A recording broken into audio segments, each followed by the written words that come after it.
नमस्कार, सबसे बड़ा मुद्दा देख रहे हैं आप। मैं हूं कुंदन जम्यार। विधान परिषद के पूर्व उपसभापति और कार्यकारी सभापति रह चुके बीजेपी के कुंवर मानवेंद्र सिंह विधान परिषद के कार्यकारी सभापति बनाए गए हैं। रविवार को राजभवन में राज्यपाल आनंदीबेन पटेल ने उन्हें शपथ दिलाई, लेकिन इस नियुक्ति को लेकर विरोधी सवाल उठा रहे हैं। विपक्ष पूरी कवायद में राज्यपाल की भूमिका को ही संदिग्ध मान रहा है। एसपी एमएलसी सुनील साजन ने तो सीधे सीधे गरिमामयी पद पर बैठी राज्यपाल आनंदीबेन पटेल को सरकार की कठपुतली बता दिया।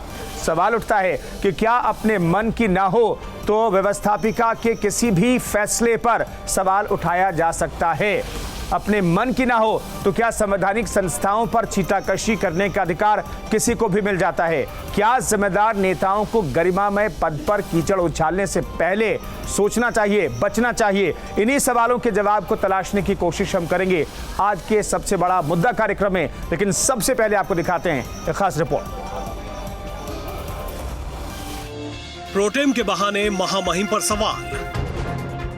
एसपी ने राज्यपाल के फैसले पर उठाया सवाल। बीजेपी के एमएलसी मानवेंद्र सिंह के प्रोटेम बनाए जाने को लेकर विवाद बढ़ गया है। इस नियुक्ति को लेकर समाजवादी पार्टी ने सवाल खड़े कर दिए। एसपी प्रवक्ता सुनील साजन ने तो पूरे विवाद में राज्यपाल को ही शामिल कर लिया। नहीं, महामहिम को समाजवादी पार्टी के प्रतिनिधि मंडल ने कल ही ज्ञापन दिया था, लेकिन उन्होंने संज्ञान ही नहीं लिया। अगर प्रदेश का महामहिम सरकारों की कठपुतली बनकर के रह जाएगा तो फिर किससे न्याय की गुहार करेंगे? कांग्रेस ने लोकतंत्र की हत्या बताते हुए आनंदीबेन के निर्णय पर सवाल उठाए। महामहिम राज्यपाल से उम्मीद है कि विधान मंडल में न्याय होगा। विधान परिषद का जो प्रोटेम स्पीकर होगा वो न्याय के आधार पर, वरिष्ठता के आधार पर, स्थापित नियमों और परंपराओं के आधार पर चयनित होगा। आइए आपको बताते हैं विवाद क्या है। 100 सदस्यों वाली विधान परिषद में समाजवादी पार्टी के 51 सदस्य हैं और वो आसानी से अपने उम्मीदवार को स्पीकर बनवा लेती, जबकि बीजेपी विधान परिषद में अल्पमत में है। इसलिए उसने अपना स्पीकर नियुक्त करने के लिए प्रोटेम नियुक्त कराया है। परंपराएं हैं, जो व्यवस्थाएं बनी हैं उसके अनुरूप ही फैसले होंगे। फिर इसमें भारतीय जनता पार्टी पर आरोप लगाने का क्या आवश्यकता है? ऐसा तो है नहीं कभी प्रोटेम स्पीकर नहीं बने, ऐसा तो है नहीं कि सभापति का चुनाव नहीं हुआ। तो जो मान्य परंपराएं हैं, जो विधि सम्मत होगा, जो संविधान सम्मत होगा, वो होगा। नए प्रोटेम स्पीकर ने पहले ही साफ कर दिया है कि सभापति का काम होता है कि विपक्ष के सदस्यों का संरक्षण हो। मानवेंद्र सिंह ने साफ किया कि जब भी सदन की कार्यवाही शुरू होगी इसका प्रमाण मिल जाएगा। लेकिन प्रोटेम के नियुक्ति विवाद में संवैधानिक पद पर छींटाकशी जायज कैसे? Team news state. तो कार्यवाहक सभापति की नियुक्ति पर बवाल मचा हुआ है। राज्यपाल को सवालों के घेरे में समाजवादी पार्टी और कांग्रेस खड़ा कर रही है। इस मसले पर बातचीत करने के लिए तमाम मेहमान हमारे साथ जुड़ रहे हैं। कौन कौन मेहमान हैं आइए हम आपको बताते हैं। हमारे साथ सैफ खान मौजूद हैं, हमारे साथ अशोक पांडे बीजेपी की तरफ से मौजूद हैं, हमारे साथ कपिल श्रीवास्तव मौजूद है और हमारे सहयोगी निखिल शर्मा मौजूद हैं। तो आइए चर्चा की शुरुआत करते हैं। पहला सवाल मैं बीजेपी के प्रवक्ता से ही लूंगा। पांडे साहब, इतना बता दीजिए मुझे सिर्फ कि ये जो व्यवस्था आपने की है प्रोटेम स्पीकर की, क्या हड़बड़ी में आपने ये फैसला ले लिया या फिर कोई रणनीतिक ये चाल आप लोगों की है? क्योंकि आप सभापति अपना नहीं वहां पर चुनवा सकते थे, लेकिन कुल मिलाकर के अब आपने प्रोटेम स्पीकर के तहत आगे की रणनीति बनाने के लिए आपके पास वक्त मिल जाएगा। ये सब स्ट्रैटेजी थी आप लोगों की?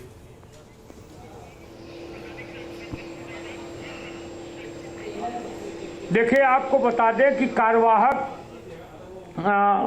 सभापति कोई नई बात नहीं है, कई बार हुआ है, इसमें कोई दो राय नहीं है और उसी नियम कानून के तहत ही बनाया गया है। और मानवेंद्र सिंह जी सीनियर आदमी है, बहुत सीनियर आदमी है, सभापति भी रहे हैं। लेकिन दुर्भाग्य है कि जिस तरह से महामहिम पे कुठाराघात करने का कुप्रयास होता है। इसके पहले जब विधानसभा प्रारंभ होती है, जब राज्यपाल महामहिम भाषण खत्म होता है तो उनके ऊपर कागज के टुकड़े बना बना के समाजवादी पार्टी के विधायकों ने फेंकने का काम किया था। आपको याद होगा, आज इस तरह से महामहिम राज्यपाल जैसे संवैधानिक पदों पे जिस तरह अंगुली उठाने का कुप्रयास हो रहा है, निश्चित तौर पे ये अक्षम्य अपराध है, ये नहीं होना चाहिए, ये निंदनीय है। नहीं पांडे साहब, तो फिर सभापति का चुनाव कब होगा ये बता दीजिए। विपक्षी दरअसल परेशान इसलिए हैं।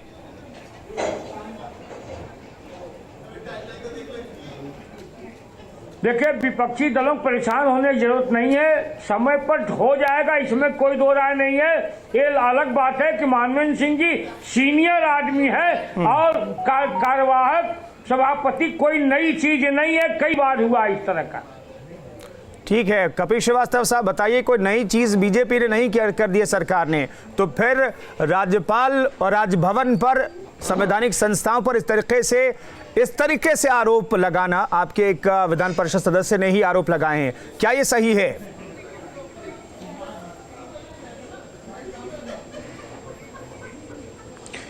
देखिए कुंदन जी बहुत सीधी सी बात कह रहे हैं कि संविधान के आड़ में संविधान की हत्या नहीं होनी चाहिए।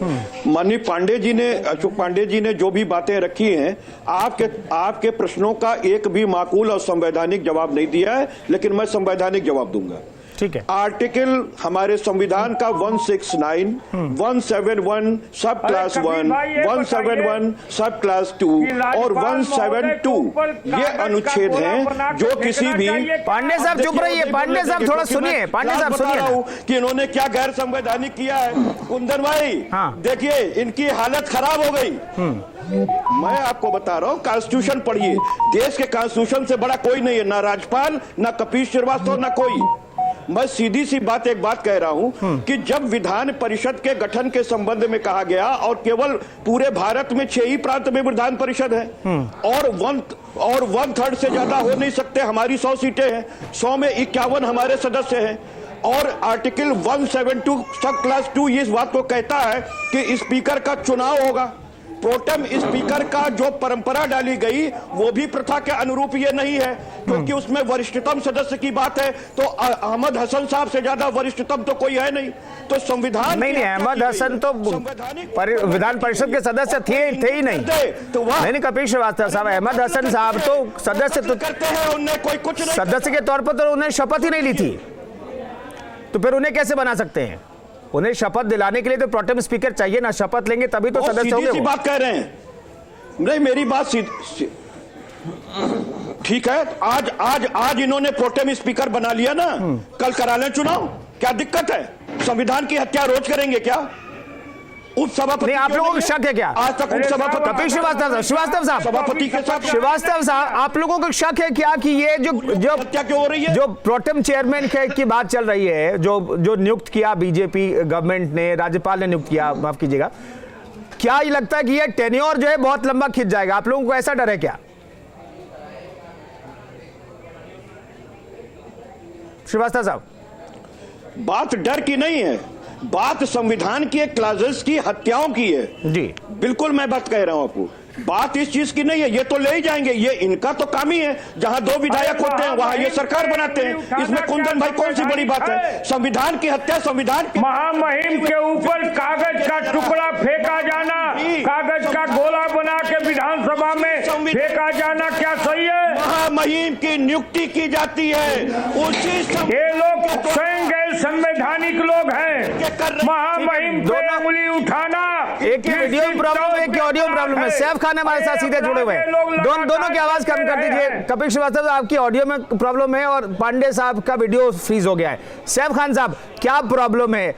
ठीक है, नाराजगी अपनी जगह हो सकती है, विपक्ष के मन का नहीं हुआ ये अपनी बात हो सकती है, लेकिन राजभवन पर, राज्यपाल पर इस तरीके से इन शब्दों के साथ उंगली उठा देना क्या ठीक लगता है कांग्रेस को? दूसरा कोई ले लो।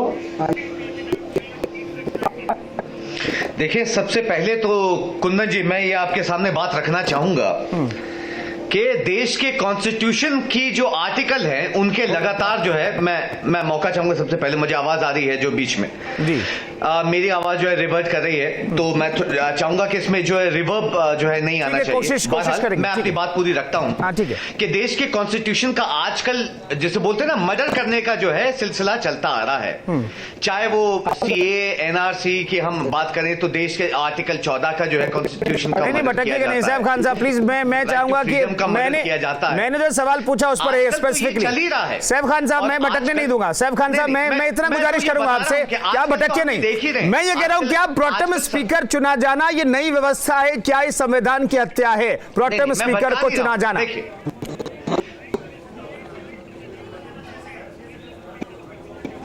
नहीं, एक चीज मुझे बताइए, आजकल जो है ये तो आपने मेरी बात कंप्लीट नहीं होने दी। मैं आपको बता रहा था कि जो है हर जगह के ऊपर हर स्टेटों पे हम ये एग्जांपल जो है भारतीय जनता पार्टी जहां केंद्र में सरकार हो तो ये अक्सर जो है हमें देखने को मिलता ही है। क्यों नहीं कॉन्स्टिट्यूशनल जो राइट्स है हमारे जो कॉन्स्टिट्यूशन ने दिए हैं, अभी एग्जाम्पल भी रखा 169, 171, 172 जो आर्टिकल हैं उनका जो है दुरुपयोग करना क्या हमारे कॉन्स्टिट्यूशन में अलाउ है? सवाल ये पैदा होता है कि जो एक प्रक्रिया बनी हुई है चुनाव होने की वो क्यों नहीं फॉलो की गई? ये पूरा सवाल जो इस चीज के ऊपर है कि चुनाव करके जो है सैफ खान साहब क्या आप मुझे बता सकते हैं? सैफ खान साहब मैं माफी चाहूंगा फिर से रोक रहा हूं। क्या बता सकते हैं सरकार कब चुनाव कराएगी? क्या आपको पता है?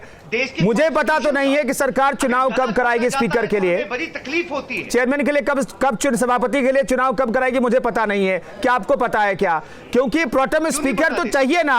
अगर स्पीकर नहीं है वहां पर, चेयरमैन नहीं है तो एक प्रोटेम चेयरमैन की जरूरत तो पड़ेगी सर। वही तो किया है बीजेपी ने। क्या ये गलत किया है? बिल्कुल, तो जल्द से जल्द करा लीजिए ना चुनाव। अभी चुनाव कल करवा लीजिए। नहीं कल क्यों नहीं करवा लेते कुंदन जी? इनसे ये पूछिए। नहीं ये मैंने तो पूछा अशोक पांडे साहब से, ये जवाब नहीं दे रहे हैं। हमारे साथ निखिल मौजूद है। मैं आता हूं सैफ खान साहब, बहुत वक्त अभी चर्चा के लिए, जल्दी जवाब दीजिएगा। निखिल क्या स्ट्रैटेजी दिख रही है बीजेपी की? क्या चर्चा हो रही है? आखिर प्रोटेम चेयरमैन की जरूरत क्यों पड़ी? क्या कोई स्ट्रैटेजी पार्ट है या फिर चेयरमैन के लिए चुनाव कराने के लिए भी तो एक प्रोटेम स्पीकर चाहिए? वो सिर्फ नेचुरल तरीका है ये या फिर इसके इतर कुछ दिखाई देती है स्ट्रैटेजी बीजेपी की? बिल्कुल, इससे पहले भी इस तरह की प्लानिंग होती रही, चाहे तमाम राजनीतिक दल हो या कोई भारतीय जनता पार्टी ने पहली बार नहीं किया। मकसद ये है कि विधान परिषद में भी बीजेपी का दबदबा बना रहे, चूँकि सदस्य इस बार कम है अभी बीजेपी के, तो ऐसे में अगर स्पीकर जो है उन्हें मिल जाता है तो ऐसे में थोड़ी राहत बीजेपी के लिए रहेगी। चूँकि तमाम कानूनों को लेकर लगातार संशय बना रहता है कि विधान परिषद में उसे जगह मिल पाएगी नहीं मिल पाएगी, वहाँ वो पास हो पाएगा नहीं हो पाएगा। यही वजह है कि बीजेपी अपने तमाम सदस्यों को बढ़ाने की कोशिश कर रही है। पिछले एमएलसी चुनाव में भी आपने देखा होगा जिस तरह की रणनीति बीजेपी ने अपनाई, उससे साफ था कि वो आक्रामक थी विधान परिषद चुनाव में। हालांकि इस बार बहुत सामान्य तरीके से विधान परिषद चुनाव निपट गया, लेकिन जो अगली रणनीति है बीजेपी की वो यही है कि विधान परिषद में उसके सदस्य ज्यादा से ज्यादा चुन के आए ताकि जो स्पीकर है विधान परिषद का वो उसका हो सके। शायद यही वजह है कि बीजेपी की रणनीति रही कि कम से कम प्रोटेम स्पीकर थोड़े दिनों के लिए अगर नियुक्त हो जाएगा तो अगला जो चुनाव होना है विधान परिषद का उसके लिए थोड़ा वक्त मिल जाएगा उसे। उसके बाद तमाम जो सदस्य होंगे वो विधान परिषद आ जाएंगे और ऐसे में संख्या बल के आधार पर वो अपना स्पीकर तय कर लेंगे। जो लगातार इस बात को लेकर चाहे वो कांग्रेस हो चाहे समाजवादी पार्टी हो इसको लेकर विरोध कर रही थी। कल ज्ञापन भी दिया गया था समाजवादी पार्टी की तरफ से राजभवन। शायद यही वजह है कि राजनीतिक दलों का गुस्सा है, विपक्ष का गुस्सा, लेकिन ये कोई पहली बार कुंदन नहीं हुआ और इसे खाली बीजेपी की रणनीति नहीं मान सकते, बीजेपी की मजबूरियां भी आप कह सकते हैं। ठीक है, बीजेपी की मजबूरियां है, रणनीति का पार्ट हो सकता है। अशोक पांडे साहब, सभापति कब तक चुन लिए जाएंगे?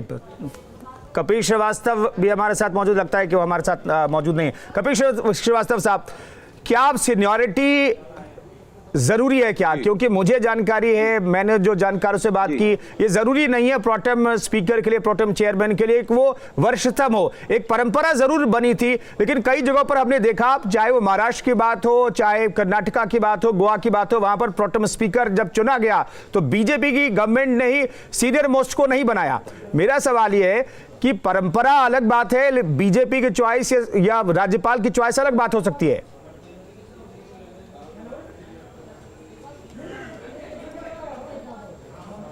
देखिए कुंदन भाई, सबसे पहली चीज तो यह है कि जब संविधान के आर्टिकल 172 सब क्लास 2 के अंतर्गत साफ कहा गया है कि यह चुनाव तो समय से पहले करा लेना चाहिए था, कल करा लिए हुए होते। हम लोग ने कल जानबूझ करके ज्ञापन भी इसीलिए दिया था कि कल ही चुनाव करा लीजिए, कल तो रमेश जी का अभी तो कार्यकाल बचा हुआ था। बहुत सीधी सी बात है कि ये सरकार संविधान को नहीं मानती। और जहां तक राज्यपाल जी का सवाल है, संवैधानिक पद पे जरूर हैं, संविधान के क्लॉजेस को भी जानती हैं। और एक चीज ये है कि अगर कोई प्रथा, मान लीजिए 9 बार जो है वो कपिल श्रीवास्तव साहब, मैं एक सवाल और जोड़ना चाहता हूं। क्या लेट हो गई आप लोगों से, क्या देरी हो गई? कपिल श्रीवास्तव साहब, मैं एक चीज जोड़ना चाहता हूं, जवाब दीजिएगा। क्या आप लोगों से देरी होगी? आप सैटरडे को कार्यकाल खत्म हो रहा है, सैटरडे को राज्यपाल के पास जाते हैं, फौरन से चुनाव हो नहीं सकता है, कार्यकाल सैटरडे को खत्म हो रहा है। क्या आप लोगों ने देरी की और आप हल्ला मचा रहे हैं? सिर्फ ये अगर प्रॉब्लम अगर आप लोगों को थी, ये पहले से कोशिश करते, इस तरह की बातें पहले से होती तो शायद चुनाव हो जाता, सभापति का कार्यकाल खत्म होने से पहले नया सभापति मिल सकता था। क्या देर हो गई? नहीं, कुंदन भाई, ये कल जो है वो अनुस्मरण पर पत्र दिया गया है, उससे पहले भी पत्र दिया गया है, लेकिन सुने कोई तो कारखाने में तूती की आवाज है, इसलिए कोई सुनता नहीं है। समाजवादी पार्टी ने इसी समय थोड़ी ना आवाज उठाई, वो तो अंतिम समय में हम लोग ने जाकर के वहां पे भी, दरवाजे पे भी खटखटाया। बाकी जो प्रपत्र के माध्यम से था, ये अनुस्मारक था उनके लिए कि विज्ञापन देने हम लोग गए थे कि इसका चुनाव करा लिया जाए। लेकिन इनकी तो रणनीति दूसरी है। और मैं बार बार आपको कह रहा हूं कि जहां पर आर्टिकल क्लियर हो, जहां पे चुनाव क्लियर होने चाहिए, अगर चलिए वहां पे आप प्रोटेम भी बनाते हैं तो कम से कम वरिष्ठता क्रम का ध्यान रखना चाहिए था, वो भी ध्यान नहीं रखा गया है। तो ये सीधी सी बात है कि इनकी कवायद दूसरी है और मजबूरी भाजपा की कोई नहीं है। संविधान के क्लॉजेस से भी कोई मजबूरी हो सकती है क्या? आपके संवाददाता कह रहे थे कि भाजपा की यह मजबूरी है। भाजपा की यह मजबूरी नहीं है, संविधान की धज्जियां उड़ाना भाजपा की मजबूरी रही है, क्योंकि देश के संविधान से नहीं, नागपुर के संविधान से भारतीय जनता पार्टी चलती है। श्रीवास्तव साहब, कब चुनाव होगा? जो खेल किया गया है, श्रीवास्तव साहब पद पर बैठ, श्रीवास्तव साहब किसी से छुपा नहीं है। श्रीवास्तव साहब, क्या चुनाव की डेट आप बता सकते हैं? क्योंकि आप लोग जिस तरीके से कर रहे हैं, आप लोगों को कैसा डर लग रहा है कि चुनाव को डिले किया जा सकता है, बहुत वक्त लग सकता है, जैसा कि 2002 से 4 तक कार्यवाहक सभापति के तौर पर जो मौजूदा कार्यवाहक सभापति उन्होंने काम किया है। क्या ऐसा हो सकता है? क्या संविधान इसकी इजाजत देता है क्या?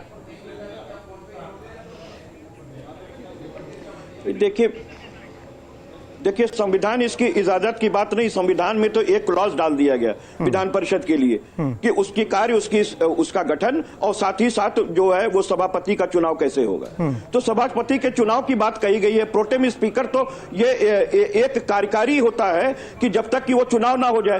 अब यहां पर जो लूप होल इनको मिल रहा है, वो ये उस लूप होल का ये फायदा उठाना चाहते हैं। हम ये कह रहे हैं, लूप होल परंपराओं पर मत जाइए आप। जब आर्टिकल क्लियर है तो आप संविधान की हत्या मत कीजिए। अभी विधानसभा चुनाव में काफी समय है अभी जो है इनको कम से कम 20 से 22 सदस्य चाहिए। अभी इनके पास 32 हैं, हमारे पास 51 है। ये सीधी बात जानते हैं कि इनका स्पीकर चुन करके नहीं आएगा। तो ये तो संविधान के पद पर बैठ के संवैधानिक हत्या की जा रही है ना, जैसा कि महाराष्ट्र के अंदर। ठीक, अशोक पांडे साहब जुड़ गए। अशोक पांडे साहब से सवालों से पहले उनकी आवाज आ जाती है। पांडे साहब, आपका सभापति नहीं चुना जा सकता था मौजूदा वक्त में, ये तय है, नंबर गेम के हिसाब से, फिगर के हिसाब से ये तय था। तो क्या आप लोगों ने ये एक दूसरा रास्ता अख्तियार किया? पांडे साहब, ये हमने कोई लोकतांत्रिक कदम नहीं उठाया है, ये सभापति नहीं है और हमने ये संविधान के तहत ही किया है और कार्यकारी सभापति हमने बनाया है। नई परंपरा नहीं है। हाँ, ये नई परंपरा जरूर है कि सभापति कब चुनेंगे? अशोक पांडे साहब यही तो पूछ रहे हैं। मिल गया ना, कल करा दीजिए। कल क्यों नहीं करा देते? परंपरा पांडे साहब क्यों नहीं करा देते सभापति का चुनाव? कल सभापति का चुनाव क्यों नहीं करा देते हैं? कह रहे हैं कि लोकतंत्र की हत्या नहीं है। एक दिन के लिए आप प्रोटेम स्पीकर बना लीजिए, कल आप क्यों नहीं चुनाव करा सकते हैं? अब कौन सी आपको दिक्कत है? कल आप सभापति का चुनाव क्यों नहीं करा सकते हैं? कुंदन भाई, इनसे पूछिए कि किस तरीके से ये संविधान की हत्या कर रहे हैं। इनसे पूछिए कुंदन भाई कि ये कल श्रीवास्तव साहब तो पूछ ही रहे, आखिर आप पूछ रहे। पांडे साहब से मैंने भी पूछ लिया। नागपुर के संविधान पांडे साहब, देश में और तिरंगा में। पांडे साहब, अशोक पांडे साहब, श्रीवास्तव जी आप मुझे पूछ लेने दीजिए। पूरा कराने। श्रीवास्तव जी, अब मुझे पूछ लेने दीजिए। श्रीवास्तव जी, पांडे साहब, मैं इतना जानना चाहता हूं, एक टाइम फ्रेम दे दीजिए ना, 6 महीने, 2 महीने, साल भर, कब तक सभापति का चुनाव हो जाएगा? तब ये शांत हो जाएंगे शायद। कोई देखिए, निश्चित तौर पे चुनाव जो होगा इसमें कोई दो राय नहीं है, लोकतंत्र के तहत ही होगा, लोकतांत्रिक ढंग से, इसमें कोई दो राय नहीं है। लेकिन इसकी आड़ में जिस तरह से लोकतांत्रिक बातें कही जा रही हैं और संवैधानिक बातें महामहिम राज्यपाल के खिलाफ कही जा रही हैं, क्या ये सही है? इनसे जरा पूछिएगा। सैफ खान साहब, कोई अलोकतांत्रिक सैफ खान साहब, अभी ना अशोक पांडे को पता है। हो जाएगा 6 महीने में होगा, नहीं, सैफ खान साहब, मैं ये जानना चाहता हूँ, संविधान की हत्या करे। नहीं, दोनों एक करके, सैफ खान साहब, श्रीवास्तव साहब, मैं फिर से राज्यपाल को लेकर के जो बयानबाजी की गई है उस पर आता हूं।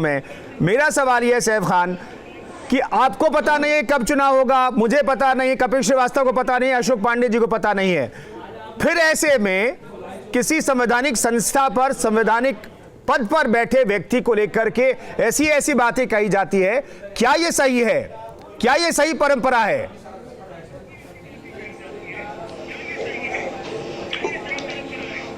देखिए कुंदन, मैं आपको ये बताऊं, ये प्रक्रिया जो है होनी चाहिए थी चुनाव की, मगर ये कड़ाई नहीं किया है। ये जनता जो है साफ साफ देख रही है और वो जानती है कि ये जो सिस्टम भारतीय जनता पार्टी ने जो यूज किया है, जिसके एग्जाम्पल पुराने दे के ये कह दिए कि ये हो चुका है, मगर डेट नहीं बताई जा रही है, तो ये हम उम्मीद और क्या कर सकते हैं भारतीय जनता पार्टी से? भाई हर जगह पे जहां पे इनके विधायक भी नहीं होते, दो होते, वहां पे इनका जो चुनाव होके आ जाते हैं, वहां सरकारें बन जाती हैं। तो ये तो भारतीय जनता पार्टी है, जाहिर सी बात है बीजेपी के पास वो नंबर्स नहीं है, तो वो जो है चुनाव हार जाएगी। तो कैसे करें? अब ऐसा करते हैं, हम ये तरीका इस्तेमाल कर लेते हैं कि भाई डेट बताएंगे नहीं, और जो है अपने स्पीकर जो है इंट्रोड्यूस कर दिए जाते हैं और डेट बताएंगे नहीं कि जितना टाइम स्पेंड हो सके। ठीक है, कपिल श्रीवास्तव साहब, वही सवाल मैं ले रहा हूं।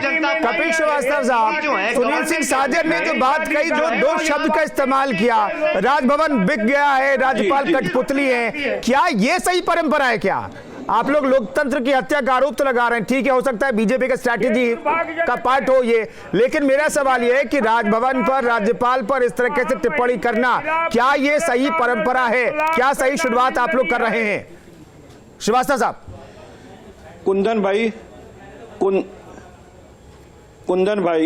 कुंदन भाई, सबसे बड़ी चीज यह है कि संवैधानिक उपबंधों का कोई आदमी संवैधानिक पद पर बैठ करके अगर इस्तेमाल गलत कर रहा है, स्ट्रेटेजी होती ही नहीं है। जहां संविधान है वहां स्ट्रेटेजी क्या है? और गोल्डन रूल इसमें अप्लाई करेगा। जहां पर विधि शांत होती है वहां गोल्डन रूल होता है। यानी गोल्डन रूल क्या? कपिल श्रीवास्तव साहब, क्या गोल्डन रूल ये नहीं है प्रोटेम स्पीकर अब नहीं रखा जाएगा? क्या गोल्डन रूल ये नहीं है? चाहिए था। फर्स्ट स्टेप तो यही होगा ना, सभापति को चुनने के लिए एक प्रोटेम स्पीकर भी चाहिए, प्रोटेम चेयरमैन भी चाहिए। नहीं, वो तो चाहिए ना, या नहीं चाहिए? संविधान तो कहता है, संविधान में कोई प्रोटेम स्पीकर नहीं है। संविधान ने सुन तो लें, संविधान में कोई भी प्रोटेम स्पीकर नहीं है। यह गलत परंपरा डाली गई है, जिसका निर्वहन ये कर रहे हैं। यह गैर संवैधानिक प्रक्रिया है। उसमें कार्यकाल खत्म होने से पूर्व ही इनको करा लेना चाहिए था, लेकिन हम लोगों के पत्र लिखने पर भी इन्होंने नहीं किया, और अंत में अनुस्मारक पत्र के साथ कल ज्ञापन दिया गया, तब भी इन्होंने नहीं किया। और आज नियुक्ति करते समय प्रोटेम स्पीकर की, इनको अगर संवैधानिक पद का ख्याल होता तो ये कहती कि विद इन वीक एक स्पीकर जो है उसका चुनाव कराया जाएगा। क्यों नहीं किया संवैधानिक पद पे बैठ करके? ठीक है, चलिए उस डेट का इंतजार करिए कपिल श्रीवास्तव, मैं भी इंतजार कर रहा हूं, पूरे प्रदेश को इंतजार होगा। लेकिन कुल मिलाकर के प्रोटेम चेयरमैन को जो चुना गया है, उस प्रक्रिया पर, उस मंशा पर सवाल उठाए जा रहे हैं विपक्ष की तरफ से। तमाम मेहमानों का बहुत बहुत शुक्रिया इस चर्चा में शरीक होने के लिए। हमारे साथ निखिल भी जुड़े थे हमारे सहयोगी लखनऊ से, उनका बहुत बहुत शुक्रिया। तो सबसे बड़ा मुद्दा में फिलहाल इतना ही, रुकेंगे एक छोटे से ब्रेक के लिए। तमाम अहम खबरों को जानने के लिए आप बने रहिए न्यूज़ स्टेट के साथ।